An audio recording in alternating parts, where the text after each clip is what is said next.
I'm Charlotte and I used to sing like this. Woo! Yeah. And then I did a bit of Yeah, no, you don't need to do that. No, I don't You're think just so, because Charlotte. they'll just be like, she's mental!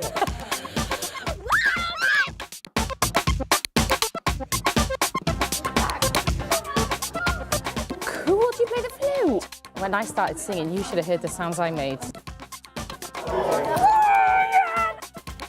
I first encountered Charlotte through an email that plopped into my inbox. I think it was about 10:30 at night.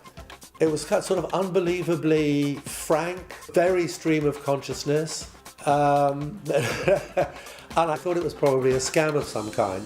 I've asked you to come here today because I'm going to try and set up a school. Then I read it again and there was enough that kind of rang true. A lot of the time, adults make all of the decisions. So you go home and adults are making the decisions. You go to school and adults are making the decisions. I just want to know what you guys think. Then I thought, this is extraordinarily open and interesting. So it's all about using our imaginations to think what a school could be. There's no right answers and there's no wrong answers, so we're just going to explore. Someone from without the system trying to create something that was a quantum jump away from an existing school. What's something that you love doing outside of school that would make school so much better if you could do it in school?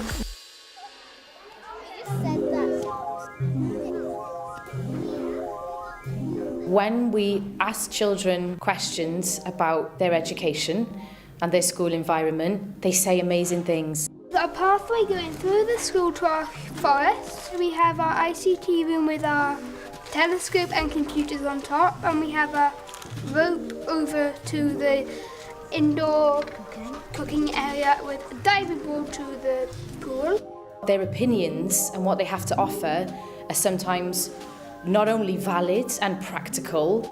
Instead of closing the school down on a snow day, they take you out into a hilly area and you'd go sledging. But also so imaginative. The school I would like to go to would teach you all different languages that you would like, and if you learnt a whole paragraph of whatever language you learnt, you get a pool party, and if you learnt a new stroke in the pool party, you get to go to the woods. Little humans are really amazing. When I have children, the school I want them to go to would be a creative school where you can get educated and you could be happy. Education has become a little bit like battery egg farming. We stick our kids in these little cages and we force feed them with information and classify our young people rather than actually have a process of education which enables them to understand that the world is their oyster. So the big idea. I would like to set up an autonomous, free-to-attend democratic school. This, with your help, is how we're going to do it. This September, around 30 10 to 12-year-olds will start working out of a temporary structure. A refurbished shipping container, a yurt, or even a double-decker bus, whilst they design and build their very own school. Children and young people are often far more capable than we could ever imagine. We believe you can support young people to do creative, amazing stuff. Building a school from scratch is absolutely possible. There would be zip wires and slides going to each lesson. You could do art up a tree. Using traditional and sustainable methods of construction, the children will be physically building their ideal learning environments whilst pursuing their academic interests. They will learn to collaborate and work with their hands, which will give them a sense of their own capability and ownership over their learning environment, and by extension, their education. If you ask 10 and 11-year-olds, you'll get everything from it should have a science lab through to a chocolate factory, because they're just being playful. They're also talking about we need to make sure that we educate against discrimination and sexism. That goes in the same breath as a chocolate fountain. But it doesn't end there. Each new generation of students will rebuild parts of the school to suit the changing models of sustainability, new developments in technology, as well as their own preferences and needs. This constant evolution means our school can respond rapidly and reform itself to meet the challenges of an unpredictable future. Quite frankly, adults have, got very many things wrong. How are our young people going to help us to tackle climate change? How are they going to respond to automation? How are they going to respond to the big kind of healthcare challenges in the future? We need to look to our young people for better ideas and better solutions. The kids, with the help of professionals from the worlds of art, science and business, will be entrepreneurs, setting up businesses that could be anything, from a toy shop selling toys designed by kids for kids, to a cafe and farm shop using produce grown on site, or even an outdoor cinema.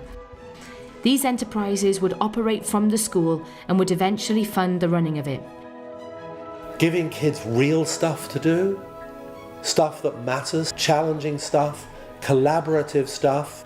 You don't need much more than that to get enthusiasm, to get kids to bring back their intelligence to school. Did you want a skateboard? Focusing on passion-based creative learning, skills development, and each person's individual needs, we will establish a culture of learning and self-discovery, creating an educational ecosystem with enough room and dexterity to adapt and grow.